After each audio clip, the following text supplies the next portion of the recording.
안녕하세요. 저는 올해 70이 간 넘어선 할머니입니다. 제 나이 또래의 여성분들은 할머니라는 말을 싫어한다고 요즘은 여사님이라는 말이 유행이라고 하죠. 하지만 저는 손자, 손녀들이 너무 좋아서 그 애들한테서 할머니라고 불리는 게 전혀 싫지 않답니다. 여러분들에게 제 가족을 좀 소개해 드릴까 해요. 저는 몇 년 전에 남편을 먼저 하늘나라로 보냈고 슬하에 아들 둘에 막내딸 하나를 키워 다들 시집장가 잘 가서 일가를 이루고 잘 살고 있답니다. 손자도 첫째는 아들 둘, 둘째는 아들 하나 딸 하나, 그리고 막내딸은 외손주로 딸 하나를 낳아서 잘들 키우고 살고 있습니다. 제가 남편이 죽고 나서 혼자 살다 보니까 밤에 잠을 못 잘 때가 많거든요. 그래서 라디오를 틀어두고 자는 일이 많았는데 우리 큰손자가 라디오보다 재미있는 유튜브 채널이 있다고 해서 유튜브라는 것을 다운받아 봤답니다. 그러다가 옛날에 듣던 라디오 극장 같은 이 사연에 빠지다 채널을 알게 되어서 매일 밤마다 즐겁게 듣다 스르르 잠에 빠지곤 한답니다. 제가 이 채널을 좋아하는 이유는 각양각색의 사연들이 많아서이기도 한데요. 매일 다양한 사람들의 살아가는 이야기를 듣다 보니 저에게도 얼마 전에 그런 막장 드라마 같은 일이 일어났던 게 생각나서 이렇게 사연을 보내게 되었습니다. 70대 할머니 이야기라도 재미있을지 모르니까 끝까지 잘 들어주시길 바랍니다. 저는 가난한 시골 농부의 둘째 딸로 태어났습니다. 저의 부모님은 일제강점기 때부터 소작농으로 착취만 당하고 살아오셨어요. 그러다 해방이 돼서 일본인 부자들이 다들 본국으로 도망간 후 조그마한 땅을 가지게 되셨고 그 땅에서 농사를 짓고 사셨습니다. 그렇게 돈을 벌어 땅을 사고 또 사고 그렇게 하다 보니 어느새 땅 부자가 되어 있었다는 겁니다. 그러다 한참 대한민국이 개발될 때 제 부모님 땅의 일부가 고속도로가 뚫리게 돼서 그 보상금을 받아 전라도 나주 아시죠? 그 나주에서 알아주는 부자가 되셨다고 합니다. 그래서 저는 고등학교도 나오고 나름 그 동네에서 부잣집 딸로서 청소년기를 보내게 되었어요. 제가 어릴 때는 동네에 여고 나온 친구들이 3분의 1도 안 되었거든요. 그런데도 제 부모님들은 제가 공부를 좀 잘하는 게 보이니까 고등학교까지 마치라면서 등록금과 육성회비도 내주셨습니다. 지금 생각하면 옛날 어른들 치고는 굉장히 깨어 계신 분들이었죠. 고등학교를 졸업하고 저는 광주 시내에서 직장 생활을 했습니다. 작은 사무실에서 격리 일을 했는데요. 그러다 동네에서 선이 들어와서 부모님이 선이나 보라고 하셨습니다. 저는 주말에 고향으로 돌아가서 한번 선만 보기로 했었는데 그 자리에서 남편을 만난 거예요. 남편은 옛날 사람 같지 않게 키도 크고 덩치도 컸답니다. 처음 봤을 때 무슨 씨름 선수 같다는 생각이 들 정도였으니까요. 하지만 여자 앞에서는 말도 잘 못하고 얼굴만 붉히는 쑥맥이 따로 없었어요. 저는 그런 남편의 순수한 모습에 호감이 갔고 남편도 제가 마음에 들었는지 결혼을 약속했습니다. 저와 남편 둘 다 나주가 고향이어서 결혼식은 나주에서 하기로 했습니다. 그리고 저는 결혼한 후 짧은 직장 생활을 마치고 남편의 직장을 따라 전주로 이사를 했습니다. 남편은 나주에서 작은 전자기기를 만드는 공장의 공장장이었는데요. 그 시대에 공고를 나와 수리공부터 시작해 조립, 검사 등 착실하게 경력을 쌓아 공장장이 된 것이었어요. 젊은 나이에 출세했다고 시어머니가 굉장히 남편을 자랑스러워 하셨습니다. 시댁 어른들도 나주분들이시고 친정이랑 같은 동네에서 농사를 짓고 사시니 주말엔 거의 우리 집 아니면 시댁에 가서 농사일을 돕게 되었습니다. 저희 시댁 어른들은 지금은 물론 다들 돌아가셨지만 드라마에 나오는 못된 시어머니도 아니셨고 무척 순박한 분들이었어요. 워낙에 땅밖에 모르고 농사만 짓고 살아오신 분들이라 누굴 속일 줄도 모르고 며느리들한테 싫은 소리도 한 번 안 하고 사신 분들이세요. 그러다 보니 저 역시 우리 애들이 결혼할 때도 좋은 시어머니가 되어야겠다 생각을 많이 하고 살았습니다. 그저 저희 시어머니처럼만 하자고 생각했죠. 그러면 어디 가서 며느리들한테 욕은 안 먹을 거라고 믿었으니까요. 제 남편은 전주에서 전자기기 공장을 사장님께 인수받아 사장이 되었습니다. 거기다가 우리 친정도 땅 부자이다 보니까 저는 아이들한테도 부족함 없이 뭐든 해주면서 키울 수가 있었습니다. 그래서 그런지 장남인 우리 영준이는 공부도 잘했지만 조금은 제멋대로인 아이가 되어버리고 말았습니다. 어릴 적부터 욕심이 많아서 용돈도 먹을 것도 제 동생들보다 조금이라도 더 많이 받아야 했습니다. 처음에는 장손의 장남이라고 저희 시부모님도 손자 영준이를 너무 오냐오냐 해주시곤 했죠. 만나기만 하면 용돈도 듬뿍 주시고 명절 때 다 같이 밥을 먹을 때도 영준이한테만 소고기며 갈치며 맛있는 것들로만 앞에 놓아주셨습니다. 제 둘째 아들과 딸은 시댁에 갈 때마다 그런 할머니의 모습에 불만을 가지기도 했는데요. 참 사람 좋으신 분들이긴 하지만 옛날 분들이라 그런지 장남에 대한 편애만큼은 어쩌실 수 없었던 것 같아요. 엄마, 할머니는 형만 좋아하시나 봐. 형한테만 용돈 10,000원이나 더 주고 나하고 영애한테는 딱 10,000원씩만 주셨단 말이야. 맞아. 요즘 같은 시대에 어떻게 아들, 딸, 장남 이런 걸로 차별 대우받아야 돼? 나 너무 억울해. 다 같은 손자, 손녀지. 나 이럴 때는 정말 할머니 싫어지려고 해. 그렇게 시댁에 갔다 오는 날엔 제 둘째 아들이랑 딸에게 어김없이 불평불만을 들어야만 했어요. 저는 큰애 몰래 둘째와 딸에게 용돈을 더 주면서 할머니가 일부러 그러시는 건 아니라며 참으라고 다독거리곤 했습니다. 그 후로도 세월은 빠르게 흐르더군요. 장남 영준이는 서울에 있는 대학을 나와 서울에 사는 여자친구를 만나더니 결혼 후에도 서울서 살더라고요. 큰아들이 결혼할 때 저는 조금 서운하기도 했어요. 하지만 제가 좀 마음에 안 들더라도 아들이 사랑하는 사람을 반대하는 것만은 하고 싶지 않았기에 그냥 시원하게 보내줬습니다. 사실 제 큰며느리는 처음 만났을 때부터 저와는 마음이 맞지 않았습니다. 첫인상은 참 예쁘고 얌전하게 보였는데 처음부터 너무 거리낌 없이 저한테 엄마 엄마 하면서 반말을 하더라고요. 저는 좋게 생각해서 나한테 거리감 느끼지 않으려고 애가 저러는가 보다 생각을 하기로 했습니다. 그런데 결혼해서 사돈에게 하는 걸 보니 그냥 말투 자체가 제 부모님에게도 반말을 하더라고요. 결혼하고 큰아들 부부가 처음으로 집에 인사를 왔는데 차려주는 밥만 먹고 손님처럼 가만히 앉아있다가 가는 걸 보니 큰며느리가 앞으로 맞이 노릇을 잘할까 걱정이 되더라고요. 저는 사부인에게 걱정스러운 마음으로 전화를 했습니다. 아유, 사부인 잘 지내셨죠? 그때 결혼식장에서 뵙고 처음 인사드리네요. 애들 신혼여행 잘 마치고 저희 집 와서 저녁 잘 먹고 갔습니다. 근데 우리 며느리가 맏며느리 노릇을 잘 할 수 있을까요? 저는 좀 걱정이 돼서요. 아이고, 감사합니다. 하루 잘 자고 갔다니 다행이네요. 그리고 우리 딸이 좀 부족한 점이 많아요. 막내딸로 자라나서 애가 천방지축 눈치가 없답니다. 제가 다 죄송하네요. 아직도 저한테 반말하고 친구같이 지내요. 그저 시어머님이 잘 가르쳐 주시고 사랑으로 품어주셨으면 좋겠네요.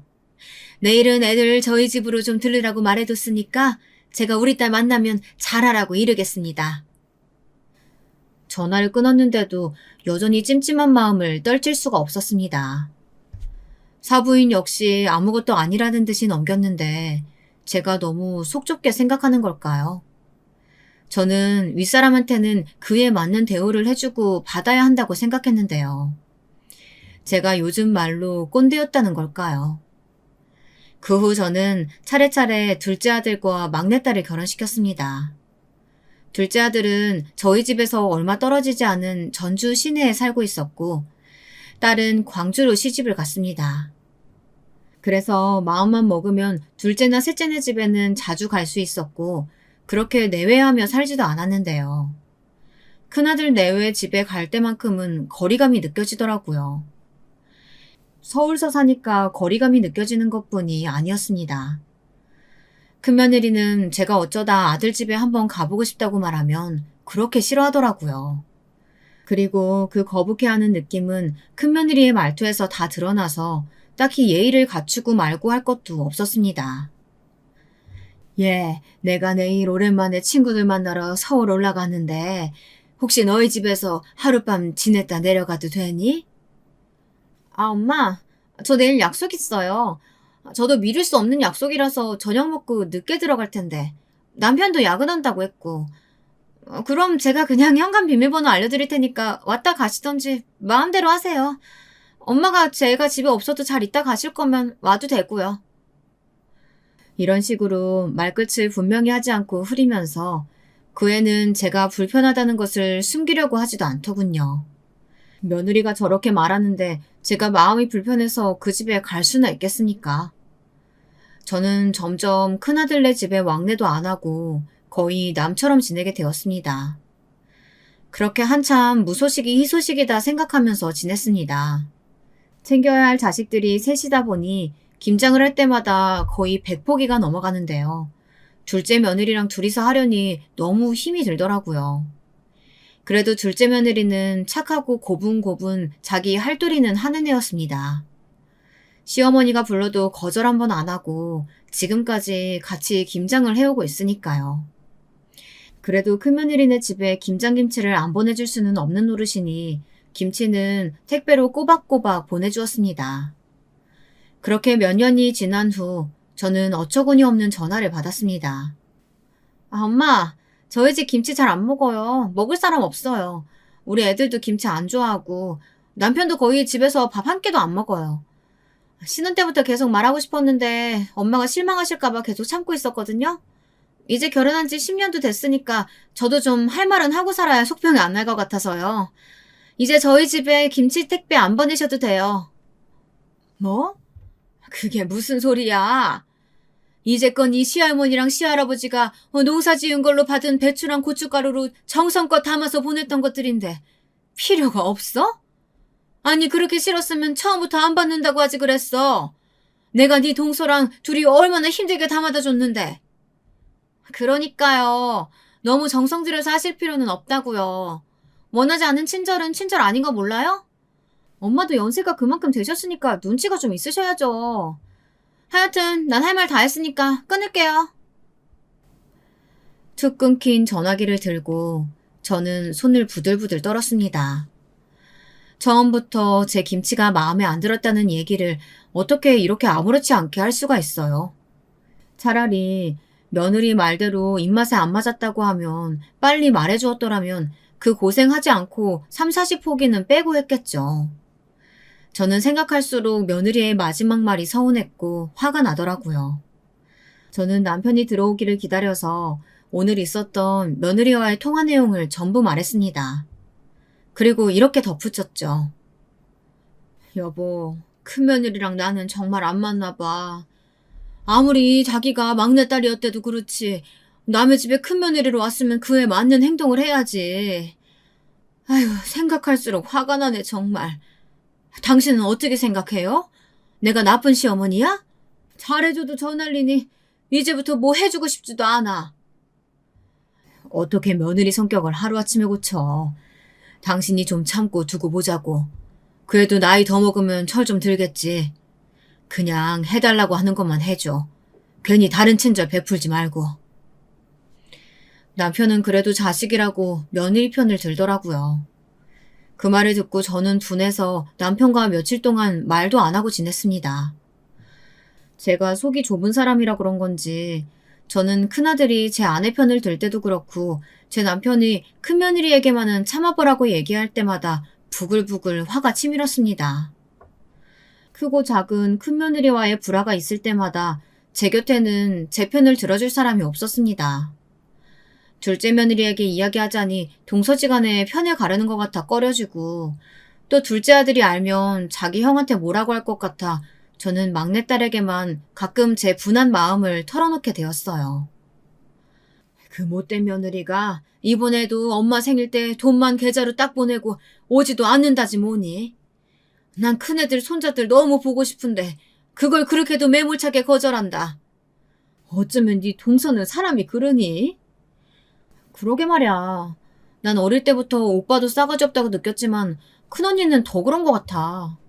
정말 끼리끼리 만난다고 하는 말이 딱 맞는다니까. 엄마, 내가 엄마 생신 때 우리 딸 데리고 꼭 갈게.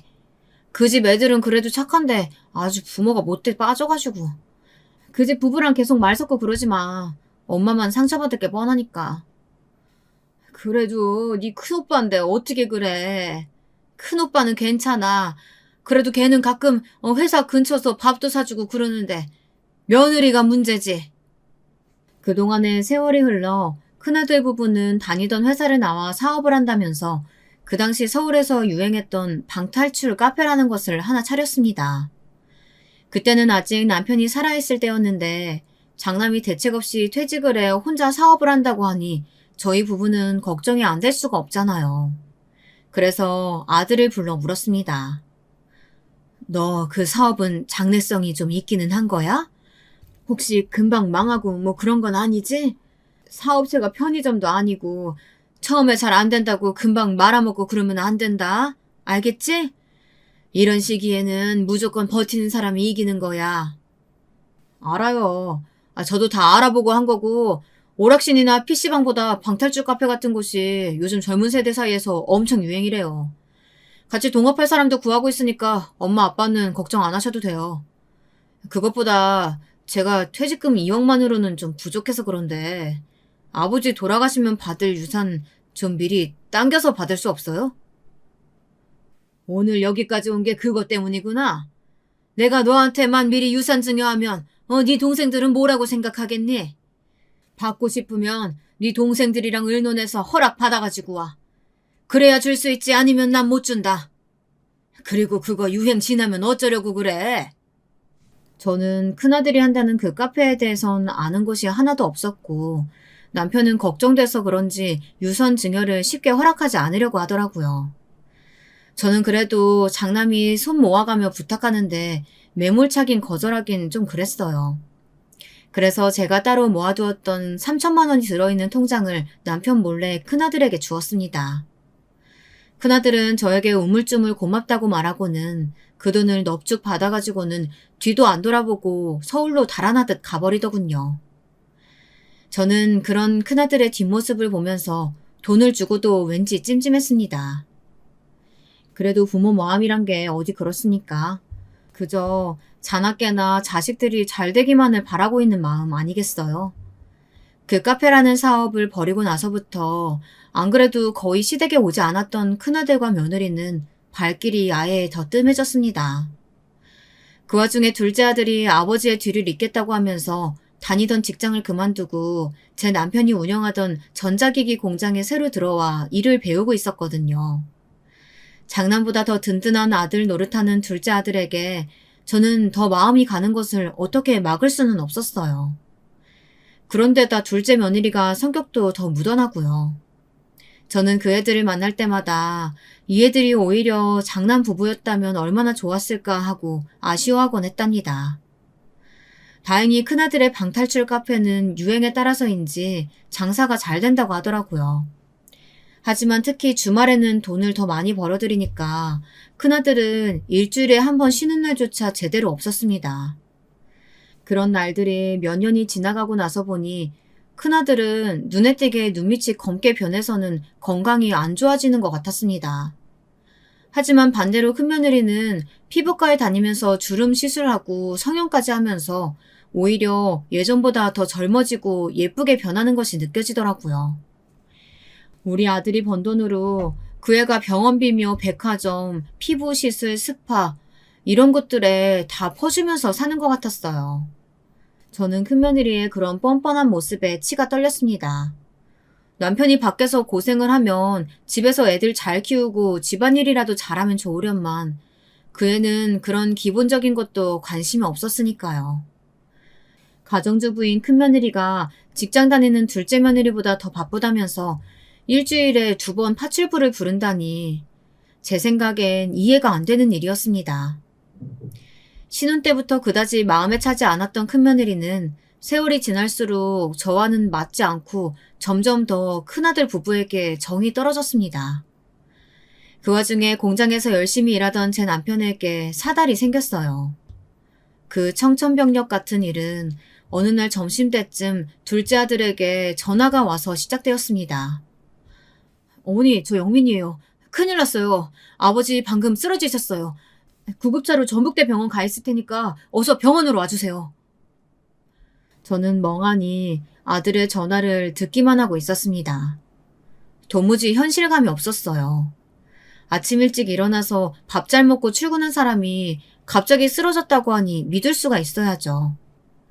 그렇게 10여 분을 아무 생각도 못하고 백지 상태로 있다가 저는 펑펑 울면서 병원으로 달려갔습니다. 응급실에서 제 남편은 링거와 호스 등을 달고 힘없이 누워있더군요. 의사는 뇌출혈이라고 했고 다행히 빨리 발견하고 처치가 되어서 수술을 하면 괜찮을 거라고 했습니다. 둘째네 부부는 수술실 앞에 와서 초조하게 수술이 끝나기만을 기다리고 있었어요. 처음에 수술만 하면 괜찮을 거라는 병원 의사의 말과는 달리 수술 자체는 7시간이나 걸렸습니다. 저는 그 시간 동안 물 한 모금도 못 마시고 긴장돼서 수술실 밖에서 그 사람에게 무슨 일이 없기를 기도하면서 보냈습니다. 둘째 며느리가 그런 저에게 밥이라도 먹고 오자며 병원 밖으로 나가기를 권했지만 저는 고개를 저으며 둘째 부부에게 너희들이나 다녀오라고 말했습니다. 결국 제 고집을 못 꺾고 그 애들만 병원 지하에 가서 식사를 하고 왔어요. 애들이 올라오자 길고 긴 시간 동안 켜져 있던 수술실 앞에 빨간불이 꺼졌습니다. 저는 땀을 닦으면서 나오는 의사를 붙잡고 간청하듯이 물었습니다. 의사 선생님, 우리 남편 괜찮은 거죠? 처음에 응급실에서 그분은 어디 가시고 어쨌든 남편은 괜찮죠? 곧 깨어날 수 있는 거죠? 괜찮다고 확실한 답을 못 드리는 것은 유감으로 생각합니다. 응급실 레지던트가 낙관적으로 본 것 같지만 출혈 부위가 약간 생각 외로 까다로워서 깨어나셔도 마비가 오래가거나 언어적 후유증이 남을 수 있어요. 의사 선생님의 말은 저를 더 깊은 나락으로 떨어뜨리는 듯 했습니다. 그래도 둘째 아들은 못 깨어난다는 말보다는 낫다고 하면서 희망을 가지자고 했어요. 그리고 아들은 남편이 일반 병실로 올라가자 공장을 오래 비웠다면서 자기는 일터로 돌아갔습니다. 조용한 1인실 병실에는 둘째 며느리와 저만 남았습니다. 며느리는 저를 안타까운 눈으로 보더니 주머니에서 김밥 한 줄을 꺼내는 것이었습니다. 어머니, 마음 강하게 하셔야 돼요. 어머니도 이렇게 아무것도 안 드시면 쓰러질 수 있으세요. 그러니까 아버님 병실은 제가 있을 동안 어디 휴게실이라도 가서 이거 좀 드시고 누워있다 오세요. 먼저 쓰러지시면 안 되세요. 그래, 내가 애미답지 못하게 너한테 걱정을 끼치고 말았구나. 그럼 좀 부탁한다.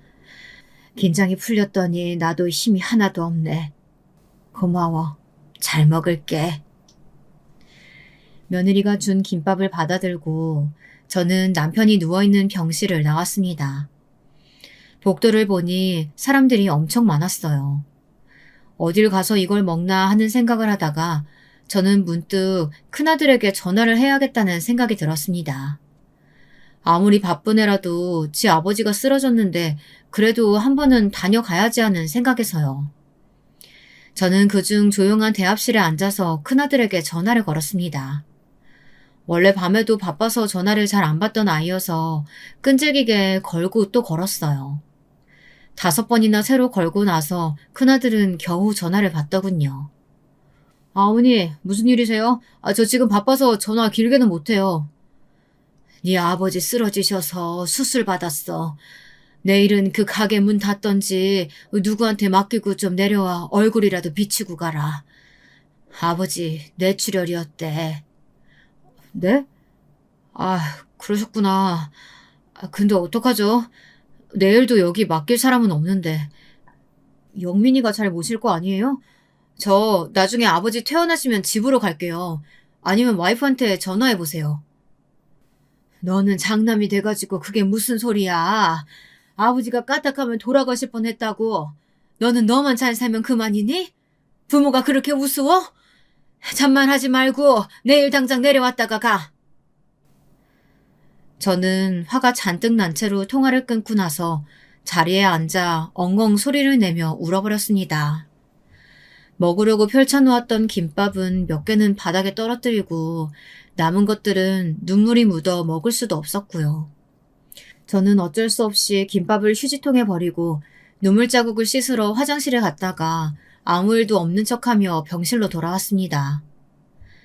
남편의 침대 옆에서 얼굴을 묶고 자고 있는 둘째 며느리가 문 열리는 소리를 듣고 부스스 일어났습니다.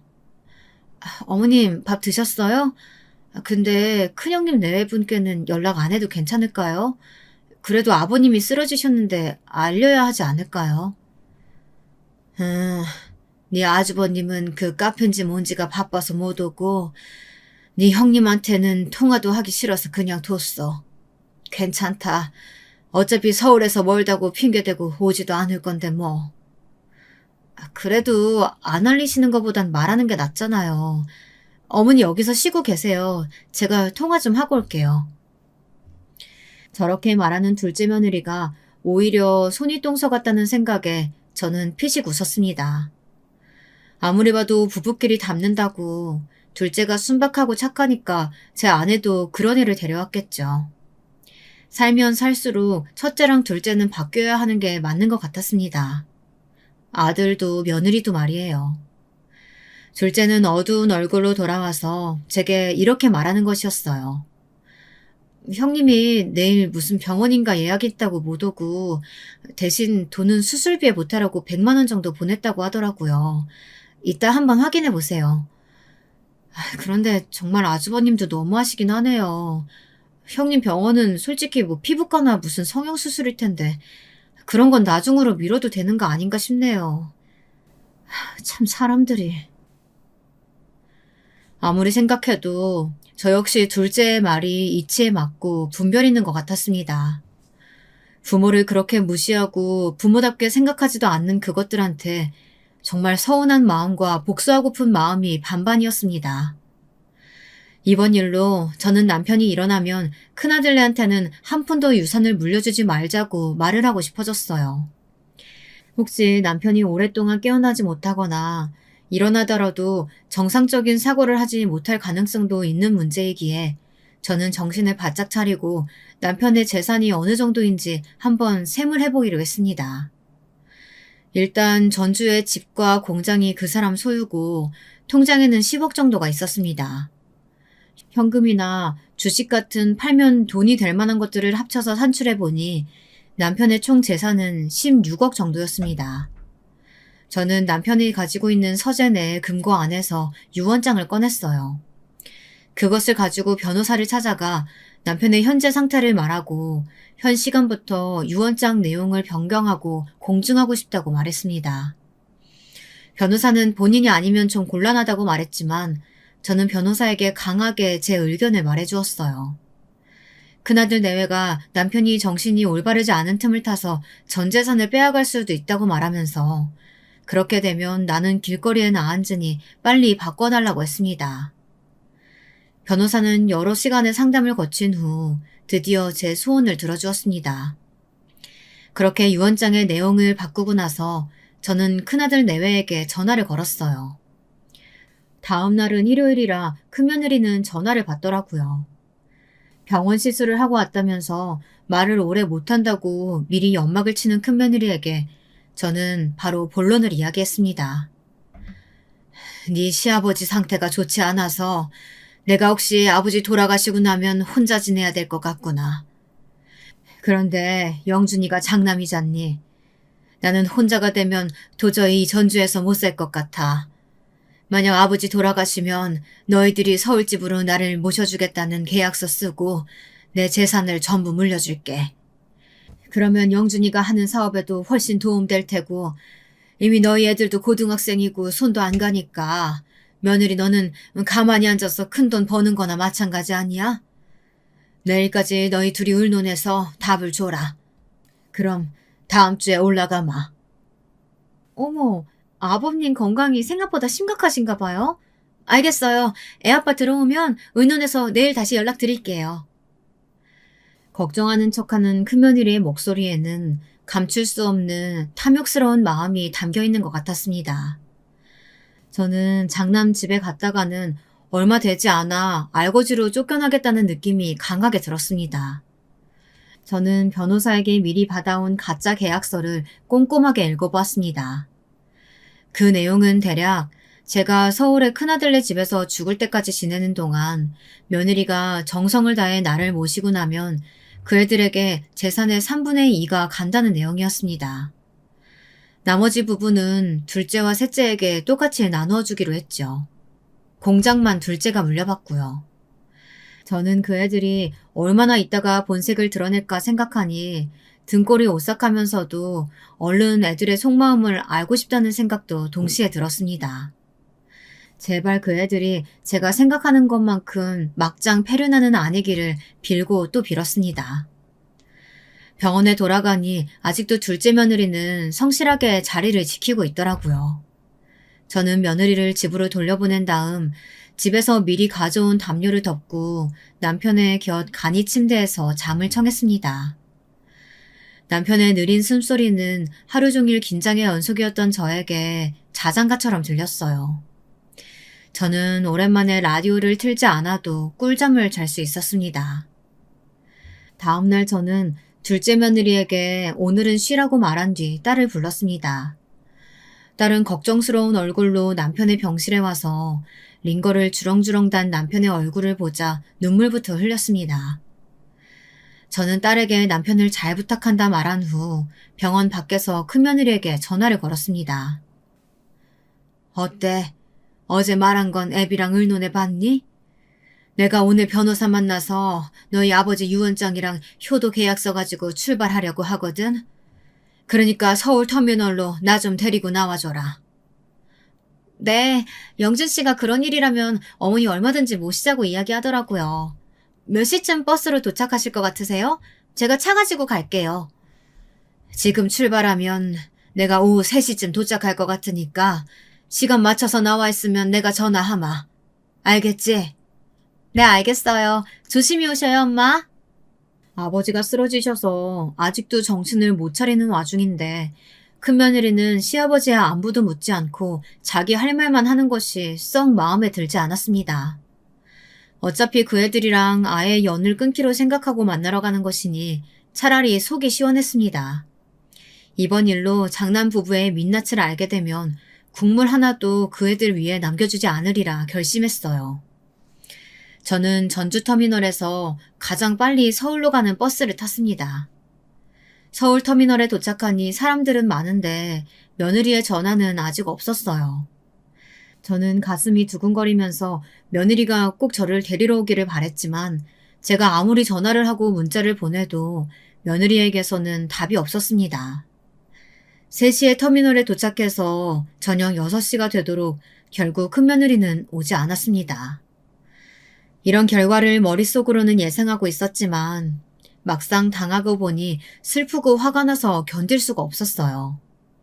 처음부터 내 말을 믿지 않은 것은 물론이고 며느리도 꼭 나올 것처럼 속이고 서울 지리도 잘 모르는 나를 엿먹이려고 이 시간까지 아무런 답도 없는 게 틀림없었습니다. 저는 결국 다시 전주로 가는 표를 사 버스에 몸을 실었어요. 저도 모르는 사이에 눈에서 눈물이 흘러내렸습니다.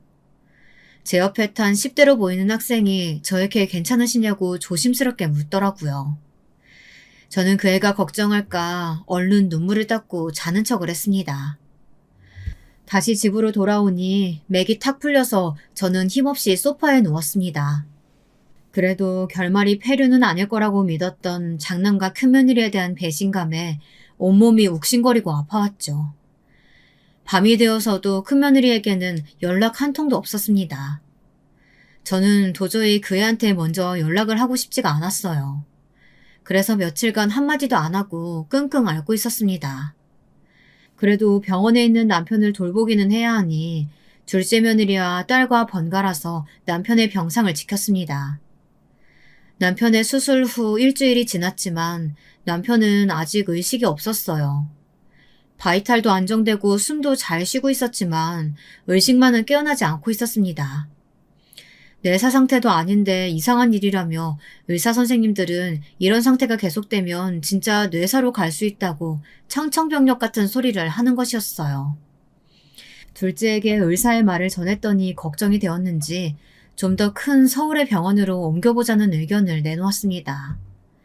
공장은 며칠간 다른 사람에게 맡기고 서울의 큰 병원을 알아보고 아버지를 옮겨 더 좋은 치료를 받게 하자고요.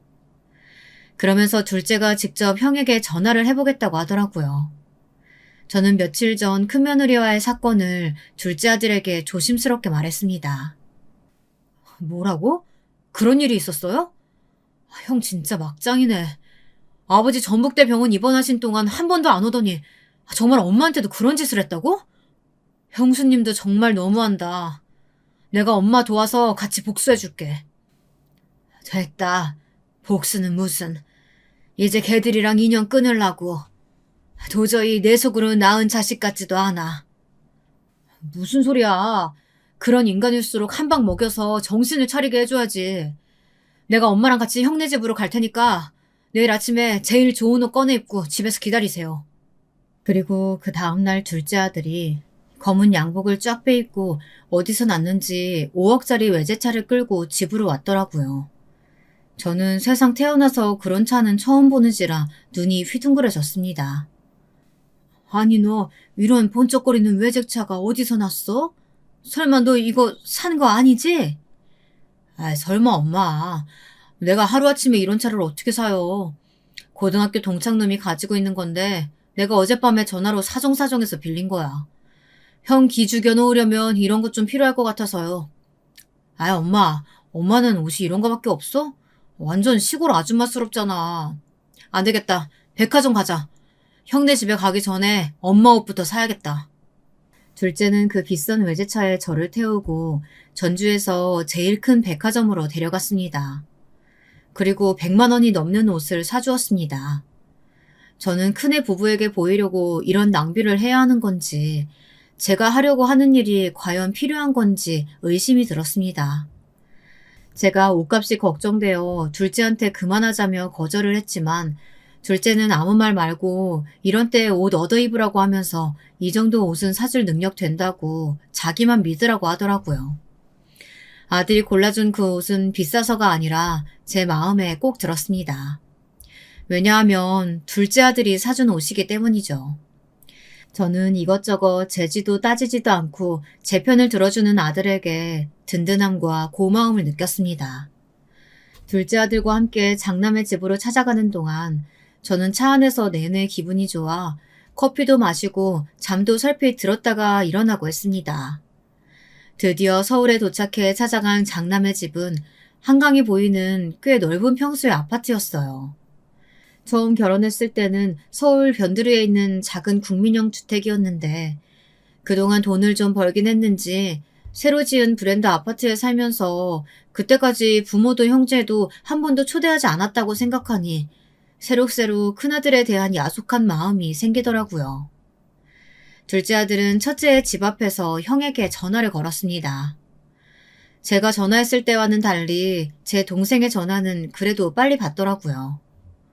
아, 형, 나 영민인데 지금 형네 집 앞에 와 있어. 오늘 형 그 방탈출 카페 문 닫고 집에 있는 거 다 아니까 이 문 열지? 그나들은 현관문을 열더니 놀란 눈으로 번쩍이는 새 옷을 입은 저와 둘째 아들을 번갈아 가면서 바라보았습니다. 아, 갑자기 이렇게 불쑥 찾아오면 어떡하냐? 아무리 가족끼리여도 그거 실례인 거 알아? 내가 어제 엄마한테 너무 황당한 말을 들어서 좋은 말 할 때 이거 열지. 집에 좀 들어가서 얘기하자. 안 그러면 현관 앞에서 소리 지른다. 둘째 아들의 무서운 얼굴과 으름장에 놀랐는지 큰아들은 문을 열고 우리들을 맞아들였습니다. 둘째 아들은 들어오자마자 소파에 퍼질러 앉아 제 형수를 부르더니 커피라도 가져다 달라고 명령하듯 말했습니다. 큰며느리는 안방에 있다 깜짝 놀라 밖으로 나와서 표독스러운 표정을 지으면서 소리쳤어요. 아니, 이렇게 불쑥 찾아와서 커피를 달라고요? 시동생은 예절도 없어요? 어머니도 그렇고요. 형하고 형수한테 이렇게 불손하게 대하는데 왜 안 말리시는 거예요? 똥 묻은 것이 겨 묻은 거 나무란다더니 딱 그 짝이었습니다. 저는 화가 나서 벌떡 일어나 큰며느리한테 손을 휘두르며 소리쳤습니다. 예, 네가 그런 말 할 처지라도 되는 줄 아니? 일주일 전에 그렇게 철석같이 마중 나온다고 하더니 나오지도 않고 내 전화도 문자도 씹고 너야말로 버릇없이 이 CM이 고려장 하는 거 아니야? 내가 너 찾겠다고 거기서 서울터미널에서 헤맨 것만 생각하면 아직도 이가 갈린다. 내가 오늘은 효도 계약서고 뭐고 다 엎어버리려고 찾아온 거니까 이참에 아예 모자지간에 연도 끊자. 아니 어머니 그게 무슨 말씀이세요? 그날 안 오신 거 아니었어요? 저는 이 사람한테 터미널에서 어머니 못 봤다고 얘기 들었는데. 당신 도대체 어떻게 된 거야? 그나들은 제 아내를 쳐다보더니 의아한 표정으로 물었습니다. 그러자 큰며느리는 갑자기 안절부절 못하면서 손을 달달 떠는 게 아니겠습니까? 아니 그게 아니고 사실은 그날 제가 다른 큰일이 생겨서 터미널에 못 갔어요. 어머니 죄송해요. 그 후에 전화하려고 했는데 도저히 죄송해서 전화를 못했어요. 그 말 같지도 않은 소리 하지 마라. 그 후에 일주일이나 전화할 시간이 있었는데 한 통도 연락 안 한 건 너잖아. 내가 먼저 어떻게 전화를 하니? 내 며칠 동안 얼마나 자존심 상해서 끙끙 앓았는지 알아? 너희들 같은 나쁜 새끼들은 앞으로 살면서 보고 싶지도 않고 더 볼 일도 없다. 그러니 아버지 돌아가셔도 너희들 유산 한 푼도 받을 생각하지 마. 엄마가 하고 싶은 말은 이것뿐이야. 저는 마루에 있는 탁자에 가짜 서류를 던지듯 내려놓았습니다. 큰아들은 그 서류의 내용을 인상을 찌푸리며 읽어보더니 갑자기 제 발목을 잡으면서 매달렸습니다. 엄마, 나 좀 살려줘요. 안 그래도 지금 좀 사업자금 필요해서 집담보로 대출 받으려고 했어요. 내가 아버지 서울에 있는 큰 병원 모시고 엄마도 우리 집으로 모실 테니까 이 유언장이랑 효도 계약서 사인하게 해주시면 안 될까요? 제가 그날은 잘못했어요. 네? 어머니, 이제라도 저희 집으로 오세요. 제가 잘 모셔드릴게요. 아버지 유산 중에 10억만 미리 증여해 주시면 제가 어머니 돌아가실 때까지 계속 잘 모실게요. 아들이 제 발목을 붙잡고 매달리자 큰며느리도 덩달아 무릎을 꿇고 두 손을 모아 싹싹 빌며 저자세로 나오는 것이었어요. 하지만 저는 이미 큰아들 부부를 믿을 수가 없었습니다. 저는 입술을 악물고 아이들에게 고개를 저었습니다. 둘째 아들 역시 큰아들에게 냉정하게 말했어요. 어머니가 일주일이나 형수님한테 푸대접 받은 걸로 끙끙 앓으셨어. 내가 엄마가 그냥 가만히 형이랑 연 끊겠다는 거 도저히 참을 수가 없어서 모시고 올라온 거야. 이제부터 내가 아버지 병원도 서울로 옮기고 어머니도 내가 모실 거야. 그러니까 형은 사는 동안 엄마한테 연락하지 말고 돌아가셨을 때나 오던가 해. 아니 네가 뭐라고 형한테 가르치려는 말투로 굿단 소리를 해. 나 네 형이야. 니네 집이 어머니 집하고 가까우니까 네가 전주에서 부모님 모시는 거야 당연하지. 꼭 장남만 부모 모시라는 법 있냐? 그래 형, 말 잘했네. 첫째만 부모님 모시라는 법도 없지. 그러니까 장남이라고 유산 다 받으라는 법도 없는 거야. 유산 받고 싶었으면 애초에 처음부터 잘했어야 되는 거 아니야? 형 네가 처음부터 싸가지 없게 나왔으니까 엄마도 속이 상해서 이러시는 거잖아. 부모가 얼마나 열이 받았으면 먼저 연을 끊자고 나오겠냐? 나중에 큰 조카가 형네 부부 못 모시겠다고 하면 기분이 어떨지 형 너도 한번 생각을 해봐라. 둘째 아들의 그 말을 끝으로 저는 큰애 부부 눈앞에서 가짜 효도계약서를 찢었습니다. 이제는 더 이상 기회는 없을 거라는 제 나름대로의 의사표현이었습니다. 제 성격을 잘 아는 큰아들은 망연자실해서 마룻바닥에 주저앉았습니다. 하지만 큰며느리는 제 허리를 잡고 아직도 포기할 기색 없이 계속 변명을 중얼거리고 있었죠. 엄마, 저 한 번만 용서해주세요. 사실 저희들 다른 사업하려고 생각하고 있었거든요. 그 돈 꼭 필요한 상황이란 말이에요. 네? 제가 아무리 잘못했어도 지금부터 잘하면 되잖아요. 그 기회라도 주셔야죠. 엄마 너무 냉정하신 거 아니에요? 됐다. 이제 버스 떠났어. 그럴 생각이 있었으면 그날 버스 터미널에 나왔어야 했어. 네가 급했던 그 일이 뭐였는지 모르겠지만 부모와의 약속 어기고 잠적할 만큼 중요한 일이었는지 네가 스스로 생각해봐라. 저는 제 몸에 달라붙은 며느리를 거칠게 떼어냈습니다. 그리고 둘째 아들의 손을 끌고 눈물을 흘리며 밖으로 나왔습니다. 저도 부모인지라 사업 자금에 쪼들리는 그 애들이 가엾기는 했어요. 그리고 저 자신이 초라하게 느껴지는 것이었습니다. 애초에 제가 큰며느리와 큰아들의 결혼을 나서서 강하게 반대했다면 이런 일이 없을 것 같았습니다. 모든 게 제 잘못이었을까요? 여러분들의 의견은 어떠신가요? 그렇게 장남부부의 집을 나온 저는 뒤도 안 돌아보고 집으로 돌아왔습니다. 다행히 남편은 서울의 세브란스 병원으로 옮겨진 후 이틀 만에 의식을 되찾았어요. 그동안 저는 둘째 부부와 호텔방을 하나 잡아 번갈아 투숙하면서 남편의 병간호를 했습니다.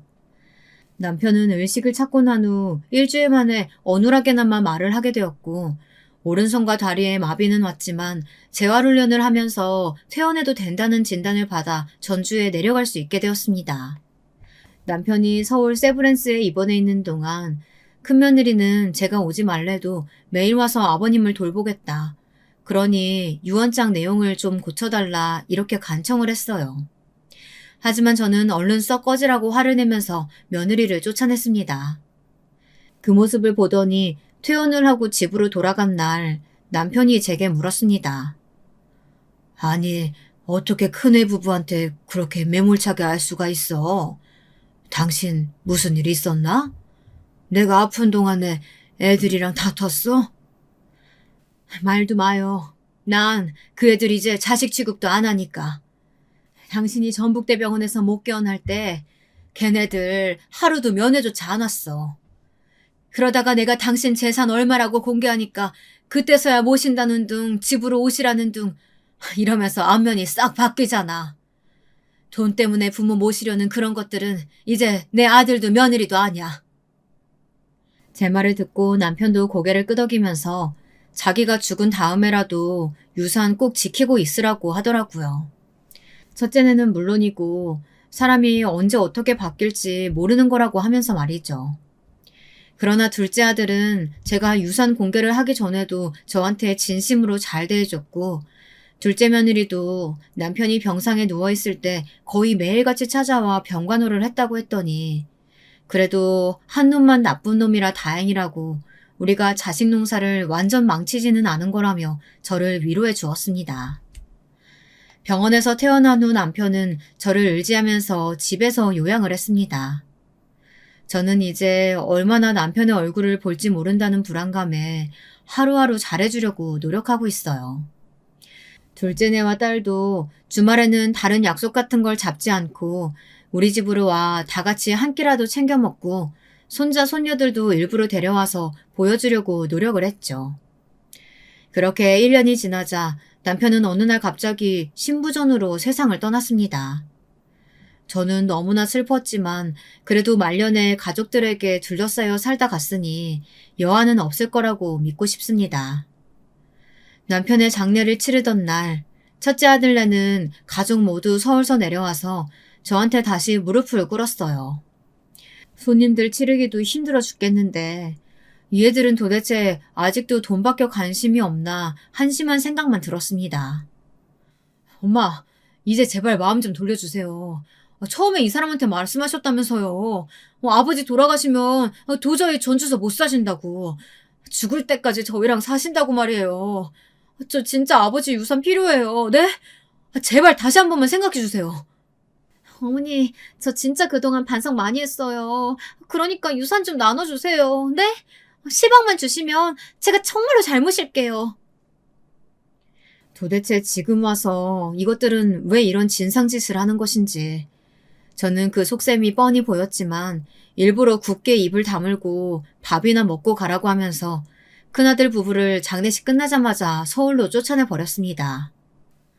이제 나한테 아들은 영민이뿐이야. 그런 줄 알면 이제 그만 미련 끊고 너희들이나 잘 살아. 나 서울 가서 네 와이프랑 같이 살면 화병 나서 제명에 못 살 것 같으니까.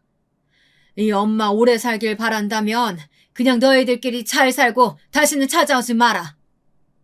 큰아들 부부는 이렇게까지 비는데도 용서해주질 않는다며 엄마 너무 독하다고 기어코 성을 내며 서울로 올라갔습니다. 이제 첫째네 손주들까지 못 본다고 생각하면 눈물이 나서 견딜 수 없었지만 그 애들도 이미 다 장성하고 나니 제 부모가 할머니에게 못된 짓 한 건 알았나 봅니다. 인연을 아예 끊지 않고 가끔 할머니 집이라고 찾아오더라고요. 그런 손주들에게는 아직도 고맙고 그 애들이 짠한 생각 들어 용돈도 주고 맛있는 것도 해주면서 살고 있습니다. 부모가 되어서 웬만하면 자식들을 용서해줘야 한다고 말하는 제 또래 청취자분들도 계실지 모르겠습니다. 하지만 제가 그날 서울 터미널에서 느꼈던 심정을 생각하면 저는 제가 독하다고 생각하지 않습니다. 큰아들 부부는 마지막 기회를 버렸고 저는 그때의 트라우마 때문에 다른 지역에 갈 일 있으면 고속버스를 이용하지 못하고 꼭 둘째 아들한테 부탁해 차를 타고 가야 하게 되었거든요. 오늘 제 이야기는 여기까지 하겠습니다. 여러분, 막장 드라마 같은 제 인생 이야기 어떻게 들으셨는지 궁금합니다. 제게 앞으로 소원이 있다면 둘째 아들, 딸네 식구들과 오래 왕래하면서 사이좋게 살아가는 것이고요. 그 배은망덕한 첫째 아들네는 자력으로 살아남을 테죠. 더 이상 신경 쓰고 싶지 않습니다. 저의 긴 글 읽어주신 여러분들 감사합니다. 더운 여름 건강히 보내시길 바라겠습니다.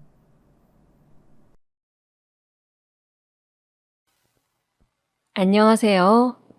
저는 막 70대에 접어든 대한민국의 남자입니다. 오늘 사연을 쓰게 된 것은 여러분들의 이야기를 듣다 보니 저도 제 딸아이에게 일어났던 지옥 같던 일과 그 속풀이를 하게 된 에피소드를 말씀드리고 싶어서입니다. 저는 보수적인 산골 마을에서 태어났습니다. 저희 부모님은 농사를 지으셨어요. 제가 살던 집 뒷뜰에는 감나무가 있었고 아버지는 소를 한 마리 데리고 벼농사를 지어 생계를 꾸리셨죠. 젊은 시절에 면사무소에서 근무를 하시다가 그만두시고 가업이었던 농사를 이으셨다고 하는데 저는 6남매 중 둘째로 위로 누나가 있었기에 장남으로 집안의 기대를 받으며 자랐습니다. 공부를 곧잘 했기 때문에 고등학교까지 무사히 마쳤고 학력고사 성적이 좋아 인근 큰 도시의 유명한 국립대 경영학과를 가게 되었습니다. 사실은 서울의 유명한 사립대 경영학과도 갈 수 있는 성적이었지만 부모님께서 동생들도 많은데 서울에 보내기는 형편이 힘들다고 하셔서 어느 정도 타협을 하게 된 것이죠. 그렇게 국립대 경영학과를 졸업하고 저는 고향 부근 1시간 거리 정도 지역의 은행에 취직을 하게 되었습니다. 막 사회 초년생이었던 시기 새내기 은행원이었던 저는 업무를 실수해서 허둥대기도 하고 부모님을 떠나 지내는 타지 생활이 힘들기도 하여 취직하고 1년 동안은 굉장히 마음이 불안정했어요. 그런데 그런 저를 살뜰히 챙겨주는 여직원이 있었습니다. 비록 고졸로 은행 창구 일을 하는 친구였지만 항상 깔끔한 옷차림에 성실하고 부지런한 직원이었어요. 아침마다 저에게 미소를 지으며 인사를 하는 그 친구를 보면서 저는 점차 호감을 가지게 되었죠. 자판기 커피를 함께 마시며 이것저것 물어보니 시골에 형제가 많다 보니 고등학교를 졸업하고 은행에 취직하게 되었다고 했습니다. 저희 때는 여자들이 대학까지 마치는 경우는 흔치 않기도 했고요. 저는 그 아가씨와 결국 연애를 하고 부모님의 반대를 무릅쓰고 결혼하여 이듬해 예쁜 딸을 낳았습니다. 아내는 아기를 낳고 일을 그만두었는데 아기를 낳을 때 피를 많이 흘려서 수혈을 받은지라 산후조리를 한다고 했지만 항상 피곤해하고 기력이 없어 했습니다. 저는 아내가 잘 쉴 수 있도록 보살폈지만 결국은 신장에 이상이 생겨 아내는 그 힘들다는 투석을 하게 되었죠. 저는 은행 일을 하면서 아내를 살뜰히 보살폈지만 아내는 제때 신장을 이식받지 못해서 결국은 제 딸아이가 5살밖에 안 되었을 무렵 하늘의 별이 되고 말았습니다. 세월이 많이 지난 일이라 지금은 이렇게 담담하게 말하지만 그 당시에는 정말 하늘이 무너지는 것 같더군요. 황망하게 아내의 장례식을 치르는데 저도 그냥 아내를 따라 관에 들어가서 뚜껑을 닫아버리고 싶더군요. 아마 그때 제 등 뒤로 업어달라고 매달리던 딸아이가 없었다면 저는 제정신을 유지하지 못하고 우울증에 시달리다가 극단적인 선택을 했을 겁니다. 아내가 그렇게 떠나고 부모님의 도움을 받아 딸아이를 키우면서 자식을 위해서 남은 생을 다 바치겠다고 다짐했습니다.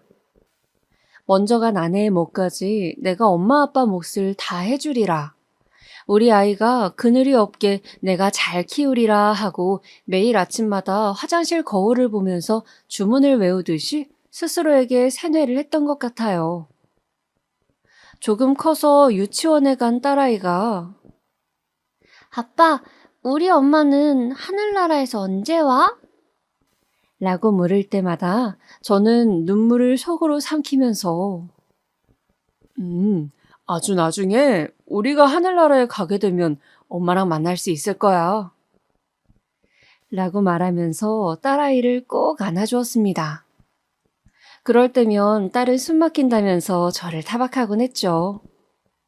저는 하나밖에 없는 딸이기에 옛말 그대로 불면 날아갈까 쥐면 꺼질까 딸의 일이라면 만사 제쳐놓고 달려가는 딸바보 아빠로 살았습니다. 다행히 딸은 엄마의 부재에도 밝고 건강하게 쑥쑥 잘 커주었어요. 열심히 딸을 키우면서도 저도 은행에서 점점 직급이 올라갔습니다. 딸이 고등학생일 무렵 저는 부지점장을 달게 되었죠. 딸은 어릴 때부터 책을 많이 읽어서인지 엄마들이 신경 써서 학원도 보내고 과외도 보내는 다른 아이들 못지않게 공부를 잘했습니다. 가끔 엄마와 팔짱을 끼고 옷을 사러 가거나 목욕탕 가는 친구들을 부러워하긴 했지만요. 그럴 때면 딸은 자신은 결혼하면 꼭 딸을 낳아서 엄마랑 같이 데이트 못한 한을 풀겠다면서 저에게 웃으며 말하곤 했죠. 딸이 대학 입시를 치를 무렵에는 수시가 점점 활성화되던 시기였어요. 딸은 내신 성적이 좋았는데 마침 학교의 수시 전략을 잘 짜기로 유명한 선생님이 계셔서 본인의 성적보다 더 좋은 대학에 붙게 되었습니다. 무려 서울대 약대를요. 저는 딸이 서울대를 붙었다는 사실이 믿기지 않았습니다. 항상 전교 1등만 하던 것은 아니었고 그냥 전교에서 상위권이었는데 생활기록부며 농어촌 전용 적용지역에 집이 있었던 것 등 몇 가지 유리하게 반영된 점이 있어 가능했다고 담임선생님께서도 자랑스러워 하셨어요.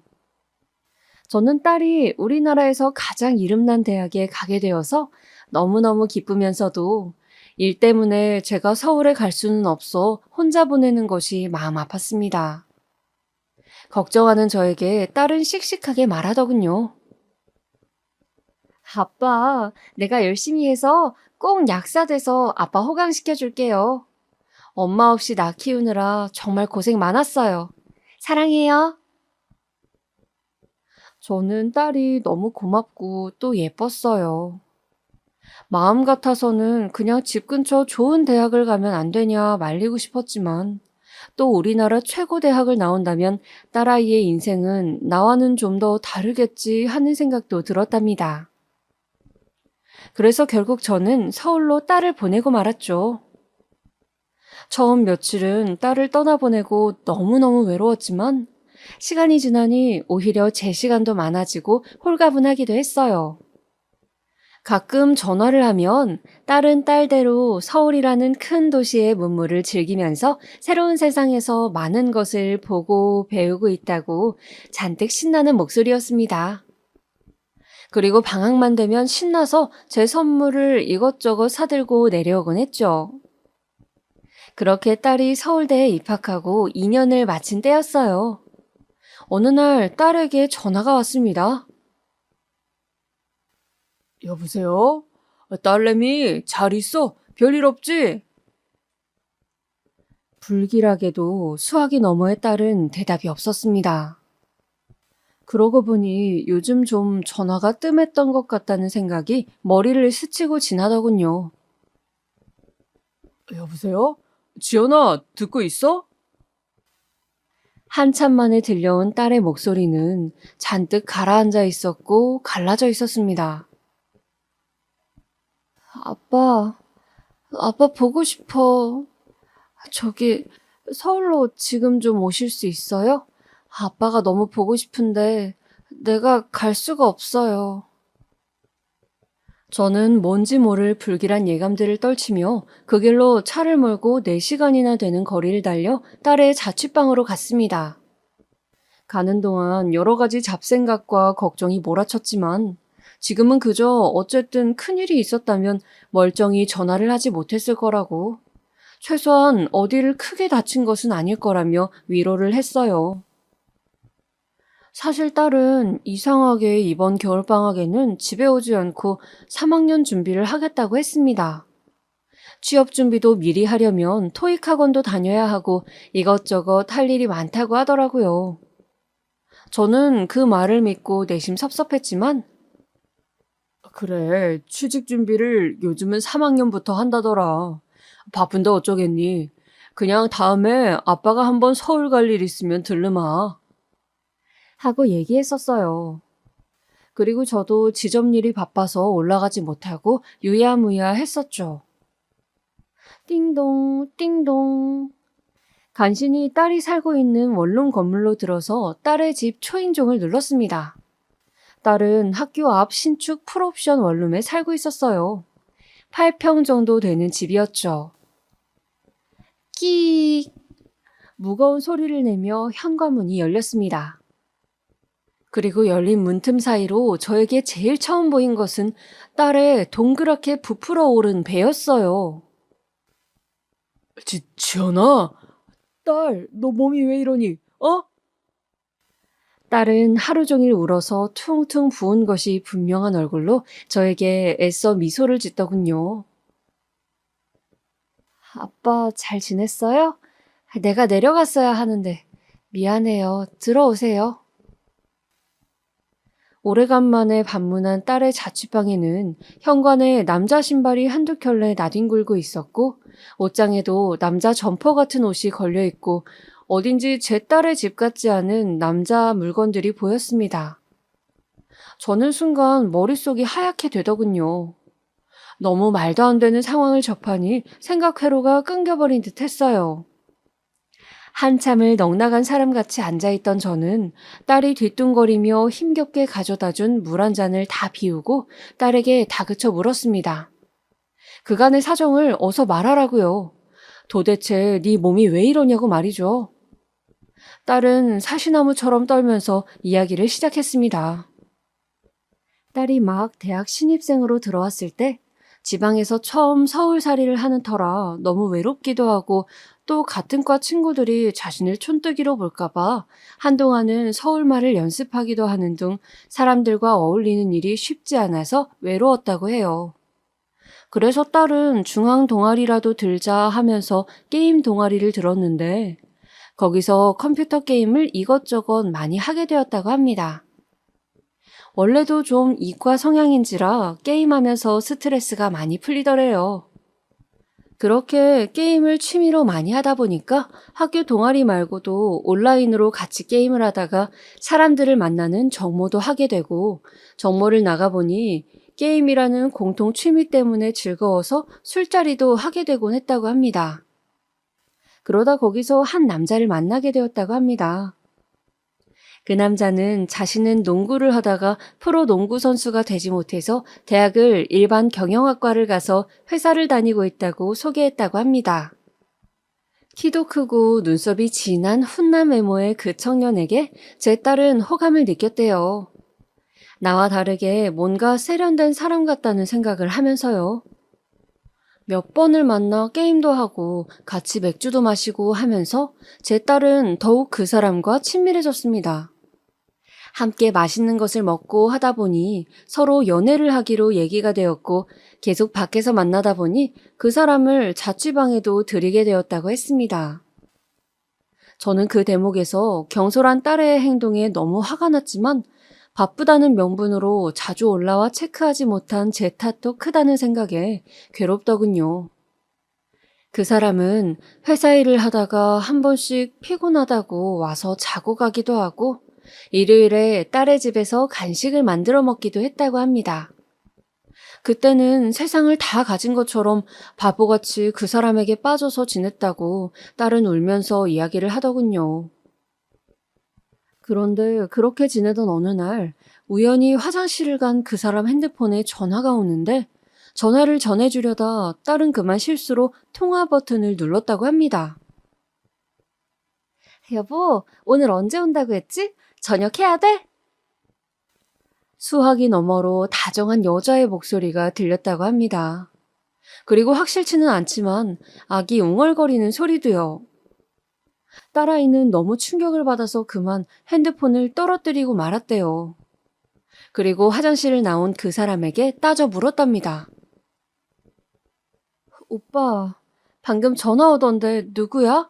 저녁 해야 되냐고 묻던데. 부탁인데 솔직하게 말해줬으면 좋겠어. 남자는 자신을 뚫어져라 노려보며 추궁하는 제 딸의 눈을 보면서 자신이 사실은 유부남이라고 고백했다 하더군요. 갓 돌이 된 아기가 있다고. 삶이 너무 지쳐서 게임 정모라도 나가면 활력이 생길 것 같아서 나갔는데 너에게 반해버렸다고. 그래서 유부남이라고 하면 상대를 안 해줄까봐 이런 일을 저질렀다고요. 딸은 당장 나가라고 소리를 지르며 그 남자를 쫓아내고 이별을 고했다고 합니다. 딸의 인생의 첫 연애이자 첫 이별이었죠. 그리고 그 후로 입맛도 없고 구역질도 나는 것 같아서 한동안 식음을 전폐하다가 이상하게 그 후에는 또 입맛이 돌아서 아, 내가 실현당하고 이제 다시 회복을 하나 봐 하면서 입맛도 는 대로 먹고 싶은 것을 마음껏 먹었다고 해요. 그러다 보니 살이 5kg 이상 단기간에 확 붙으면서 뭔가 나른하고 모든 일에 기력이 딸리는 느낌이 들었다고 합니다. 특히 뱃살이 너무 쪄서 바지도 맞지 않고 불편해서 같은 과 친구가 효과 좋았다고 하던 다이어트 약을 처방해준다는 병원을 방문했는데 의사는 이런저런 증상들을 듣더니 고개를 갸웃하고는 일단 소변 검사를 해보자고 했대요. 염증 수치 같은 것을 체크해봐야 된다고요. 딸은 그렇게 소변 검사를 하고 임신이라는 청천벽력 같은 소리를 들었다고 합니다. 여자였던 의사 선생님은 임신이고 입덧 증상이 있었던 것으로 보아 개월이 좀 된 것 같으니 어서 산부인과를 가서 정확하게 몇 주나 되었는지 확인을 해보라고. 생리주기 체크 안 하냐고 자기 일처럼 안타까워 하셨다고 해요. 제 딸은 고등학생 때 입시 준비를 하면서 생리불순이 심해서 굉장히 불규칙하게 생리를 했었거든요. 제 아내도 그랬기 때문에 저도 석류다 뭐다 좋다는 것을 챙겨 먹였고요. 그런데 그 불규칙한 주기 때문에 딸은 자신이 임신했다는 것도 모른 채로 몇 개월을 지내왔던 것입니다. 마침 입덧으로 살이 쪄서 난생 처음 뱃살이 찌니 불편한가 보다라고 배가 조금 나온 것도 별스럽지 않게 여겼던 거예요. 저는 기가 차서 할 말이 없었습니다. 뱃살이 찐 것과 임신한 것을 헷갈리다니. 아무튼 정신이 번쩍 든 딸은 그 길로 허둥지둥 산부인과를 찾아갔다고 합니다. 그리고 임신 3개월이라는 진단을 받았는데 그 남자의 아이가 틀림없어서 정말 싫었지만 어쩔 수 없이 그 사람과 연락을 했다고 합니다. 사실 아이를 낳을 수 없으니 지우겠다는 이야기를 하려고 전화를 한 것인데 그 사람은 제 딸에게 그동안 보고 싶었다면서 한 번만 만나서 우리 이야기를 다시 하자고 제 딸을 설득했대요. 당연히 매몰차게 네가 임신이든 말든 내 맞냐는 등의 온갖 막장 드라마 같은 반응을 생각했던 제 딸은 그래도 완전 나쁜 놈은 아니었구나. 나를 걱정하고 있구나 하는 생각에 순간 마음이 약해져서 그놈을 만나러 커피숍으로 갔다고 합니다. 그렇게 다시 만나게 된 그날, 그 남자는 자신이 이혼할 테니 기다려달라고 절대 아이를 지우지 않았으면 좋겠다고 무릎 꿇고 애원했다고 해요. 제 딸은 이미 3개월이면 작은 개월수가 아닌데 어떻게 해야 할지 갈피가 서질 않아서 오랫동안 고민을 했다고 합니다. 처음에는 이 남자도 아이도 얼른 정리해버리고 다시 대학 공부에 매진하자는 쪽으로 기울었지만 4개월째에 접어들자 병원에서 낳는 것도 고려해보면 어떻겠냐고 딸이라고 성별을 슬쩍 말해줬다고 해요. 앞서 말했다시피 제 딸의 소원은 바로 결혼해서 딸을 낳고 엄마와 가져보지 못한 오붓한 시간을 딸과 데이트를 하며 보내는 것이었는데 하필 운명의 장난인지 그 아기가 제 딸이 그렇게 가지고 싶어 했던 딸이었던 겁니다. 초음파로 아기의 모습이 형체를 갖춰나가는 것을 보고 공주님이라는 이야기를 듣자 딸은 차마 중절 수술을 할 수 없었다고 합니다. 그렇게 딸은 미련하게 헤어진다는 그 사람의 말을 믿고 갑자기 임신부가 되었어요. 학교는 계속 다닐 수가 없어서 2학기에 휴학을 했고요. 한동안 그 사람은 정말 이혼 서류를 가지고 와서 딸의 앞에서 작성을 하기도 하고 딸의 집에 며칠씩 머물면서 몸을 챙기기도 하고 맛있는 것들을 사주기도 했답니다. 그렇게 3달 넘게 딸의 곁에서 예비신랑 노릇을 하면서 우리 신혼집은 여기로 하자. 조만간 부모님께 인사드리자. 신혼여행은 멀리 못 가겠지만 그래도 어디라도 가자며 계속 딸을 홀렸더군요. 딸은 저에게 이제 그 사람을 인사시켜야 한다는 생각에 이혼은 언제 정리되냐고 재촉을 했습니다. 그 남자는 지금 이미 숙려기간이라고 조금만 기다리면 최종 마무리된다고 넌 아무 걱정 말고 몸이나 챙기라 얘기했대요. 그러던 어느 날이었습니다. 딸의 원룸 앞으로 웬 젊은 여자가 아기띠를 하고 찾아왔대요. 그 여자는 딸을 보고 대뜸 여기 우리 남편 있죠?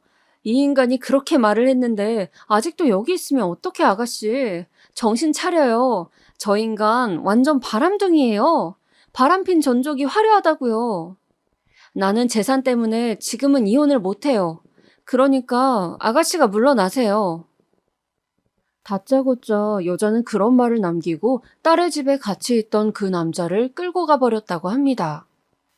남자는 다시 연락이 와서 지연아, 내가 꼭 정리할 테니 기다려. 그동안 우리 아기 잘 있을 거라고 믿을게.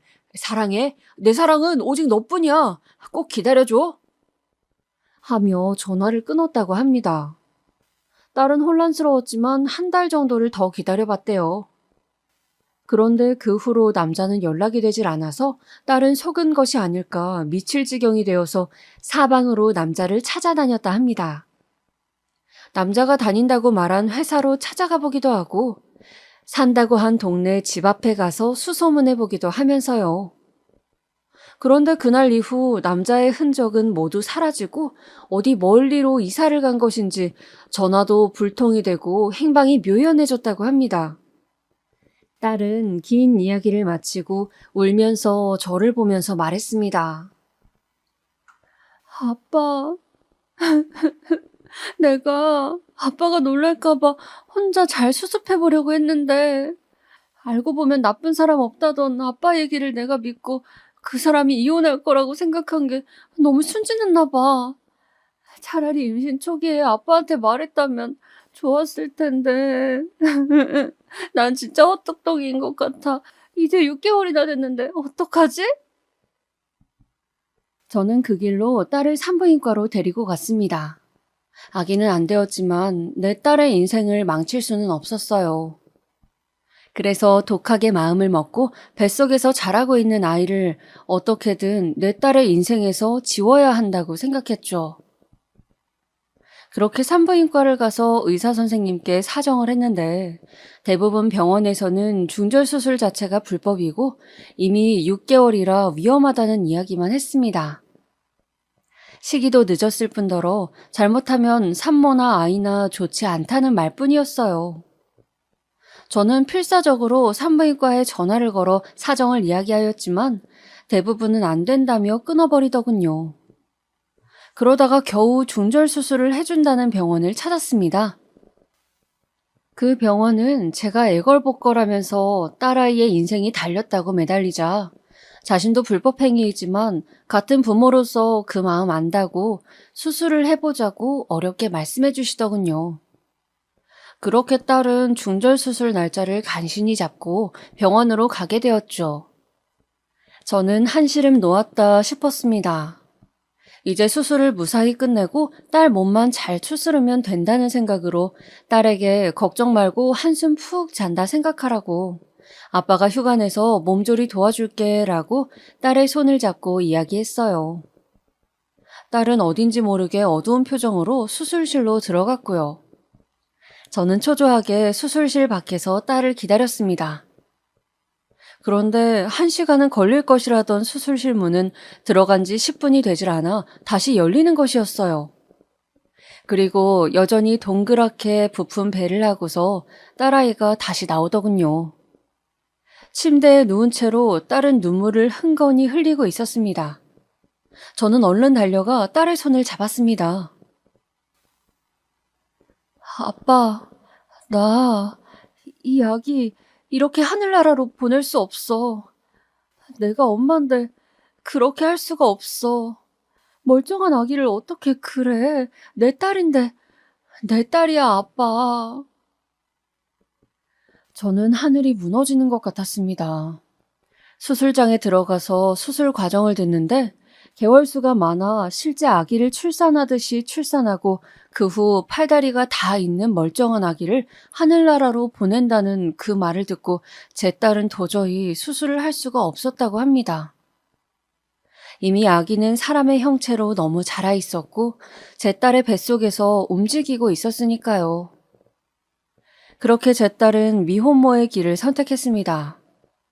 저는 필사적으로 설득하고 또 설득했지만 무엇보다 생명이 중요하다는 딸의 이야기를 결국 들어줄 수밖에 없었습니다.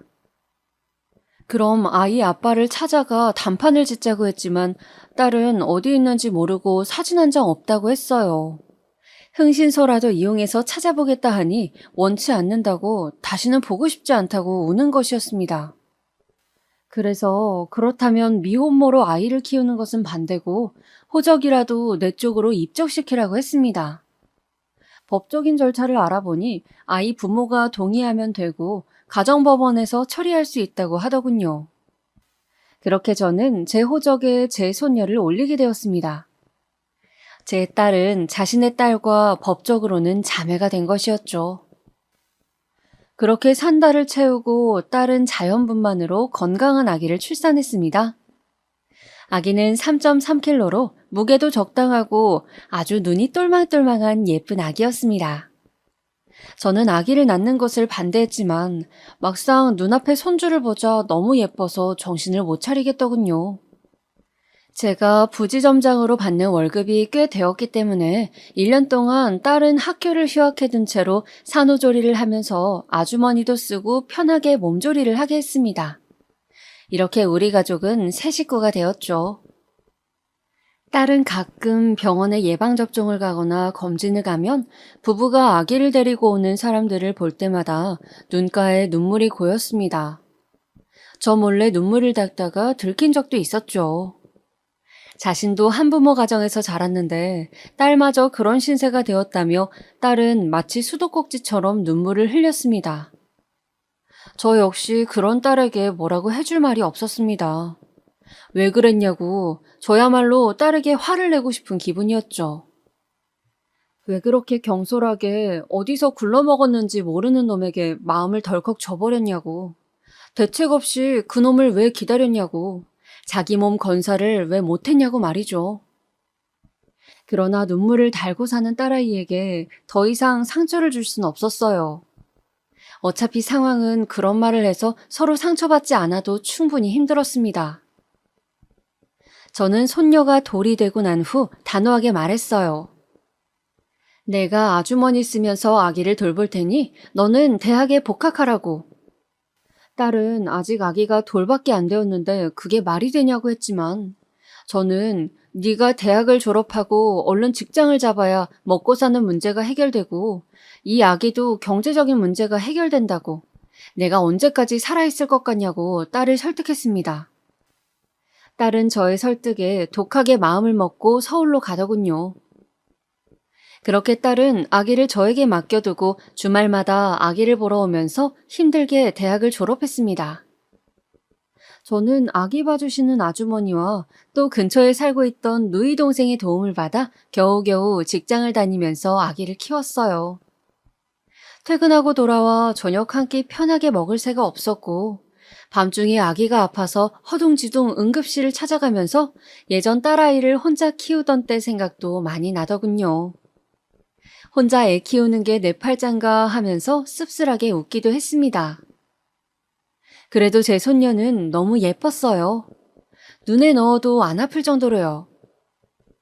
지쳐있는 저를 보면서 옹알이를 하고 고사리 같은 손으로 제 손가락을 꼭 쥘 때면 저는 웃을 수밖에 없었습니다. 마치 제 딸의 어린 시절을 보는 것 같았어요. 그렇게 시간이 흘러 딸은 무사히 서울대 약대를 졸업하고 서울 인근 대도시의 고용약사로 취직을 했습니다. 불행인지 다행인지 딸의 학벌과 직업이 좋아서 먹고 살 걱정은 하지 않게 되었고, 아기를 돌봐주는 분을 쓸 수 있는 형편도 되었지만 혼자서 애 돌보랴 일하랴 종종 거리는 딸이 저는 내내 안쓰럽기만 하더군요. 저도 일신에 변화가 생겼어요. 은행에서 만년 부지점장으로 있을 순 없어 퇴사를 결정하고 작은 회사를 차리게 되었습니다. 카드사 콜센터 직원들을 대기업 본사에 보내주고 관리해주는 아웃소싱 업체였어요. 아무래도 서울 부근에서 차리는 것이 맞아 저도 서울 쪽으로 이주를 하였습니다.